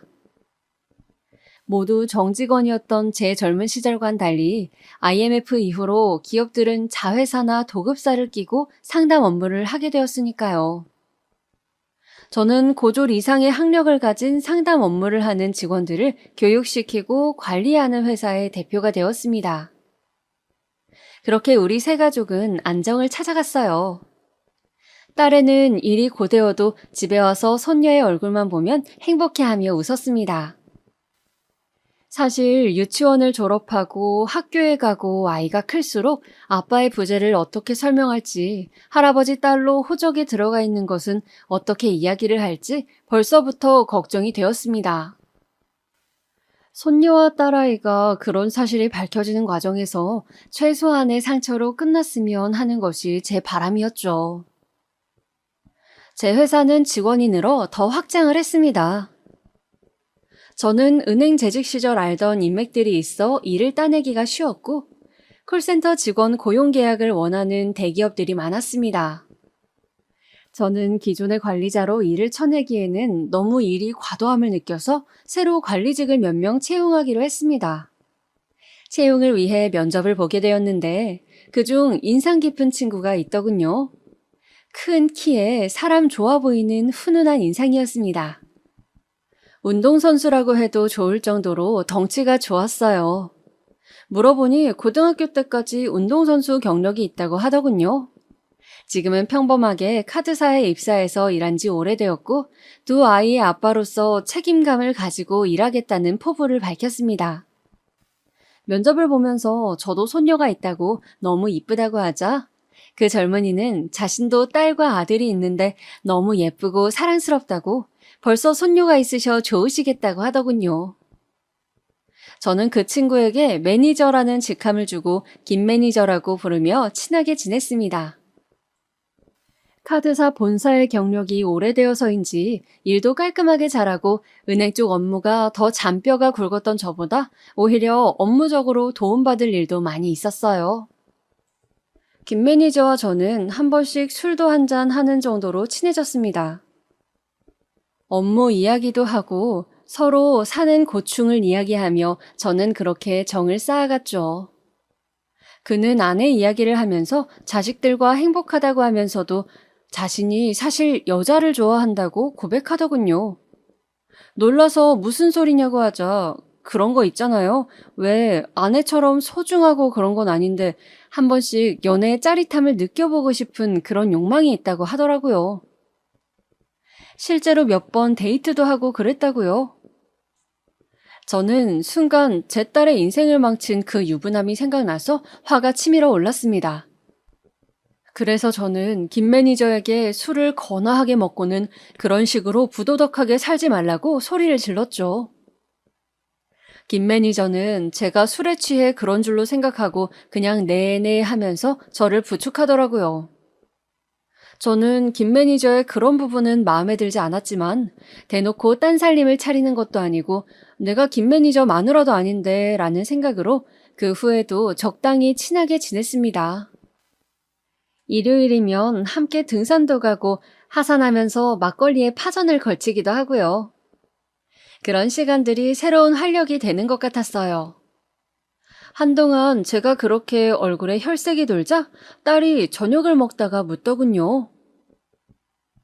아빠, 요즘 무슨 좋은 일 있어요? 얼굴이 좋아 보이세요. 아빠가 요즘 부하 직원 중에 굉장히 친해진 직원이 있거든. 그 녀석이랑 술도 한잔하고 등산도 하고 하니 하루하루 즐겁고 재미있더구나. 딸은 기뻐하면서 그럼 아빠랑 친한 그 직원분 언제 저녁 식사에 초대하라고 어떤 분인지 궁금하다고 하는 것이었습니다. 아빠랑 그렇게 친하다는데 한번 식사 대접을 하고 싶다는 거였어요. 저는 딸이 그렇게까지 이야기를 해주니 더 신이 나서 지난 일요일 같이 등산을 가서 찍은 사진을 보여주었습니다. 봐봐, 여기 연두색 등산 점퍼 입은 친구? 이 친구가 바로 김 매니저야. 일도 잘하고 굉장히 좋은 친구야. 정상에 올라가서 우리들이 이렇게 만세를 부르면서 사진도 찍었다니까. 그런데 어쩐지 폰 사진을 보는 제 딸의 반응이 심상치가 않았어요. 딸은 제가 잡고 있던 딸의 어깨가 조금 떨리더니 딸은 제 말에 대답을 하는 둥 마는 둥 하면서 갑자기 몸이 안 좋다고 방에 가서 쉰다고 했습니다. 그 후로 며칠간 딸은 컨디션이 안 좋다고 방에 쏙 들어가 버리고 아이 케어만 열심히 할 뿐 저에게 말을 걸지 않았어요. 저는 딸이 갑자기 왜 저러나 싶었지만 무슨 일이든 있다면 이야기해주겠지 싶어서 기다려보기로 했습니다. 그렇게 한 달 정도 시간이 흐른 무렵 딸이 저에게 떠보는 듯이 말을 걸었습니다. 아빠, 그때 그 김 매니저라는 분하고 잘 지내고 있어? 그 친구 잘 있지. 한번 오라고 할까? 딸은 말없이 주머니에서 사진 한 방을 꺼내어 제 앞에 놓더군요. 저는 딸이 내민 사진을 들고 보았습니다. 딸과 어깨동무를 하고 환하게 웃고 있던 그 얼굴은 바로 김 매니저였습니다. 그래요. 그 인간이 바로 내 딸을 미혼모로 만들고 내 손녀를 아비 없는 자식으로 만든 채 자취를 감추어 버린 그 인간이었던 겁니다. 저는 너무 놀라서 딸에게 이 사람이 네 남자친구였던 그 새끼냐고 사진 한 장 없다고 하지 않았냐, 이름이 뭐냐고 물었어요. 딸은 사실은 다 태워버렸지만 사진 한 장은 남겨놓았다고, 아빠 폰에서 그 사람을 봤을 때 심장이 멎는 것 같았다고 하며 개명을 한 것 같다고, 왜 또 내 인생에 이렇게 우연히 나타난 것인지 영문을 모르겠다며 또 눈물바람을 하는 것이었습니다. 겨우 잊으려 애쓰며 살고 있는 우리 앞에 그 자식은 또 이렇게 드라마틱하게 나타났습니다. 저는 이것이 하늘이 저에게 준 기회라 생각했어요. 복수할 기회 말이죠. 어떻게 하면 이 자식의 인생을 내 딸이 겪은 그 몇 배 이상의 고통 속으로 들어가게 할 수 있을지 궁리를 해보았습니다. 일단 표면적으로는 김 매니저와 계속 친한 사이를 유지하면서 김 매니저의 관심사를 떠보기 시작했어요. 김 매니저는 요즘 주식에 관심을 갖고 있다며 저에게 우량주 혹시 아는 것 있냐고, 혹시 정보 같은 거 있냐고 물어오는 것이었습니다. 저는 이때다 싶어 처음에는 모른다고 잡아떼며 감질나게 하다가 마침내 직장 다니다 때려치고 아예 지인들 주식만 돌려주는 일을 하는 친구가 있다고 원한다면 소개해주겠다. 그런데 손해를 볼 수도 있으니 신중하게 생각하라고 운을 띄워놓았습니다. 실제로 그렇게 소일거리 삼아 용돈벌이를 하는 친구가 있었거든요. 그 친구는 오랜 이 바닥의 경험으로 그래프상의 지표를 보고 작전주의인지 아닌지를 기가 막히게 잘 찍어내는 친구였습니다. 큰 세력들이 작전을 들어갈 때에 따라 돈을 넣었다가 빠지기 직전에 낌새를 채고 빼는 방식으로 저와 제 주변 지인들의 재산을 꽤 불려줬죠. 저는 그 후로 김 매니저와 술을 한잔할 때마다 은근슬쩍 주식 수익률에 대한 이야기를 던졌습니다. 그리고 많이 위험하다고 알려져 있는 선물 거래까지도 이 친구가 하는데 아직 마이너스가 크게 난 적이 없고 거의 회복했다며 계속해서 유혹의 말을 남겼습니다. 김 매니저는 본인도 카드사에 오래 있었던지라 선물은 위험해서 내키지 않는다고 주식한다는 그 친구분 진짜 작전줄을 아는 거냐고 못 믿는 기색이었지만 사람이란 본디 같은 말을 반복해서 계속 듣고 옆 사람이 계속 수익이 나는 것을 보여주면 넘어오게 되어 있죠. 결국 지속적으로 제 이야기를 듣고 제 통장 잔고를 보여주고 장기간 이득이 난 것을 확인한 김 매니저는 제 친구에게 주식 컨트롤을 맡기게 되었습니다. 처음에는 경계 모드로 1,000만 원 정도를 넣더니 6개월 이상 10에서 20% 이상의 수익이 나자 아파트 청약이 당첨되어 잔금을 치려고 모아둔 2억의 대부분을 몽땅 밀어넣으면서 과감하게 투자하더군요. 저는 제가 이렇게 이야기한 것에 흔들려 자신의 재산의 대부분을 주식에 밀어넣는 그의 모습을 보면서 이것이 하늘이 너에게 주는 천벌이라고 생각했습니다. 내 딸 눈에 눈물 나게 한 이상 나 역시 니놈 눈에 피눈물을 받아내야겠다는 생각이었어요. 그래서 친구에게 일부러 작전주 다 빠지고 한 템포 늦게 눈치채지 못하도록 조금씩 손해를 보게 해달라고 부탁했습니다. 친구는 처음에는 내키지 않아 했지만 제 딸과 저의 사정을 듣고 그 원수가 그놈이라는 것을 알자 티 안 나게 협조해주기로 했습니다. 저는 그에 응당하는 제 자산관리 등의 일을 그 친구에게 더 주기로 했고요. 포커페이스를 유지하면서 계속 친하게 지내려니 역겨웠지만 저는 그놈에게 화끈하게 복수할 그날을 기다리면서 표정을 유지했습니다. 처음에 수익률이 잘 나자 김 매니저는 무척 고마워하더군요. 자신이 코인에 투자했다가 손실을 봤는데 안 그래도 처가 돈까지 끌어쓴 터라 아내에게 할 말이 없었는데 그걸 다 상쇄할 수 있을 수익을 대표님 덕분에 얻게 되었다며 고급 정보를 줘서 고맙다고 저에게 술까지 사더군요. 그리고 드디어 복수의 그날이 왔습니다. 여보세요? 대표님, 지금 주식 보셨어요? 주가가 갑자기 너무 휘청거리는데요. 그러게 말이야. 자네 그런데 박 사장은 뭐라던가? 박 사장님은 기다리라고만 하시던데요. 조금 더 있어야 한다고. 그런데 지금 손실이 70%다 되어가는데 괜찮을까요, 이거? 일단 나는 박 사장 말대로 기다려보려고 하네. 자네도 좀 기다려보게나. 겪어보면 나쁜 사람이 어디 있나? 박 사장 말을 믿어야지. 그동안 이득 보게 해준 것도 있는데 우리가 경거망동하지 말고 기다려봅세. 저는 태연하게 기다려보자는 말만 반복하면서 전화를 끊었습니다. 제 딸에게 지옥 같은 시간을 기다리라는 말로 달래며 사라진 그놈 역시 애간장이 타는 기다림의 고통을 겪기를 바라면서요. 곧 또 전화가 울리더군요. 대표님, 그런데 지금 주가가 너무 안 좋습니다. 이제라도 빼야 할 것 같아요. 이러다 본전 다 털리게 생겼다고요. 기다려보게나. 어디 박 사장 말 틀린 적이 있던가? 박 사장은 우리를 상대로 사기치거나 다른 소리 할 사람이 아닐세. 곧 회복세로 돌아선다는 정보가 있다고 하니 지금이 마지막 고비야. 지금만 버티면 모든 것이 다 잘 될 걸세. 나는 일단 버틸 생각이니 자네는 쫄리면 빼게나. 그 자식은 욕심이 많은 놈이었습니다. 그러니 제 딸과 본부인을 놓고 둘 다 가지려 했겠죠. 제가 분명 마음에 걸리면 빼라고 했는데도 그놈은 제 말에 현혹되어서 빼지 않고 안절부절 못하며 버티더군요. 그 결과 그놈이 잔금을 칠 거라던 2억의 돈은 거의 사라져버렸습니다. 마침내 그놈의 재산이 회복 불가능한 상태에 이르렀을 때 저는 마음 한구석이 뻥 뚫리는 쾌감을 느꼈습니다. 세상에 인과응보는 존재하는 것이었어요. 역시 득달같이 전화가 울리더군요. 여보세요? 대표님 말만 믿고 기다렸는데 이게 어떻게 된 일입니까? 저는 카드사 일한 저보다는 은행권에서 임원까지 하신 대표님을 믿고 친구분께 맡긴 곳인데 이게 어떻게 된 일이에요? 저 망했습니다. 망했다고요. 계속 기다리다가 지금 온 가족이 길바닥에 나앉게 생겼습니다. 그놈은 저를 죽일 듯이 고함을 지르더군요. 거의 짐승의 울부짖음 수준이었습니다.